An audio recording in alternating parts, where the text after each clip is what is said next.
কক্সবাজারের টেকনাফের জাদিমুড়া এলাকায় পাহাড় থেকে 17 বনকর্মীকে দুর্বৃত্তরা অপহরণ করেছে বলে জানা গেছে। সোমবার 30 ডিসেম্বর সকালে টেকনাফ জাদিমুড়ার পশ্চিমে অপহরণের এ ঘটনা ঘটে।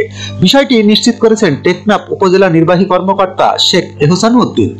অপহৃতরা হলেন আয়ুব খান 18, আয়ুব আলী 50, আনসার উল্লাহ 18, আয়াত উল্লাহ 22, শামসু 45, ইসলাম 21, শামসু 40, ইসমাইল 35, মোহাম্মদ হাসিম 40, নূর মোহাম্মদ 21, সৈয়দ আমিন 30, শফি উল্লাহ 30, আয়ুব 50, মাহাতা আমিন 18, সাইফুল ইসলাম 22, সৈয়দ 50 ও রফিক 33।